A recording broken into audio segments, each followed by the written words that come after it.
Comment répondre à un appel d'offres dans le domaine de la vidéosurveillance? Je me présente, je m'appelle Mohamed et j'ai créé le site akonia.fr et la chaîne YouTube du même nom pour vous aider à répondre efficacement aux appels d'offres et marchés publics. On va voir dans cette vidéo donc comment répondre à un appel d'offres. La proposition que je vais vous faire, elle est très généraliste. Pour chaque marché auquel vous répondrez, vous pouvez utiliser les éléments qu'on évoque dans cette vidéo, mais il faudra absolument les personnaliser aux exigences de l'acheteur ainsi qu'aux caractéristiques de votre entreprise. Donc pour répondre à un appel d'offres, vous allez télécharger le dossier de consultation, vous allez récupérer les documents, les lire, les analyser et fournir votre dossier de réponse. Dans votre dossier de réponse, on va avoir deux types de documents à fournir, les pièces de la candidature d'un côté et les pièces de l'offre de l'autre. Les pièces de la candidature sont le formulaire DC1 et le formulaire DC2 ou alors le DUM, des attestations, des certificats en fonction de ce que demande l'acheteur dans le règlement de consultation. Cela va permettre à l'acheteur de valider que vous pouvez bien postuler au marché. De l'autre côté, les pièces de l'offre vont permettre à l'acheteur d'évaluer votre proposition au travers de votre offre financière et de votre mémoire technique. L'acte d'engagement est le document avec lequel vous vous engagez justement à respecter votre offre financière, votre mémoire technique et le cahier des charges de l'acheteur. Pour toute la partie candidature, je vous invite à consulter la vidéo 5 astuces pour monter des dossiers gagnants en une demi-journée qui est accessible gratuitement et librement sur le site akonia.fr avec le lien en dessous de cette vidéo. Vous pourrez télécharger les modèles de formulaires DC1, DC2 et de présentation de votre entreprise. Là, on va s'intéresser plus spécifiquement aux mémoires techniques, c'est-à-dire à la partie centrale de votre réponse à l'appel d'offres. Donc ce mémoire technique doit permettre à l'acheteur de bien vous noter et de montrer que vous avez la meilleure valeur technique. Derrière ça, qu'est-ce que la meilleure valeur technique? Comment c'est évalué? En règle générale, elle est évaluée avec 4 critères. Les moyens humains, les moyens matériels, la méthodologie d'intervention et le développement durable. Et on va détailler chacun de ces critères. En termes de moyens humains, il sera important de montrer à l'acheteur que votre équipe est dimensionnée, qualifiée, expérimentée pour réaliser la prestation. Vous allez devoir désigner un interlocuteur référent, un chef de projet, qui s'assure du lien entre vos équipes et les équipes de l'acheteur. Cet interlocuteur référent, présentez-le au travers des missions qu'il va réaliser, de ses qualifications, de son expérience et de ses références, notamment de gestion de projets similaires.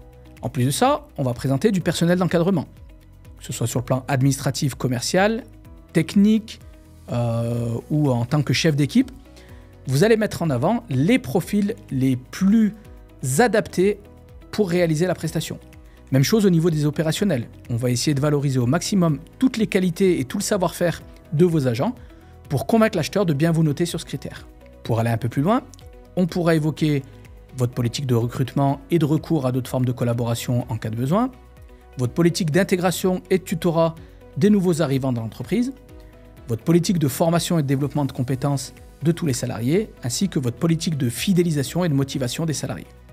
En plus des moyens humains, on va donc devoir présenter les moyens matériels mobilisés pour les prestations, là aussi toujours de manière très personnalisée. Présentez vos locaux, vos véhicules, le parc informatique que vous utilisez et votre infrastructure qui vous permettent tous ces éléments de réaliser les prestations avec le meilleur niveau de qualité. Présentez évidemment votre matériel d'intervention, les outils de pose et de câblage, le matériel et les logiciels de configuration et de test, tous les moyens d'accès et d'équipement de sécurité qui vous permettent de réaliser les prestations avec le meilleur niveau de sécurité.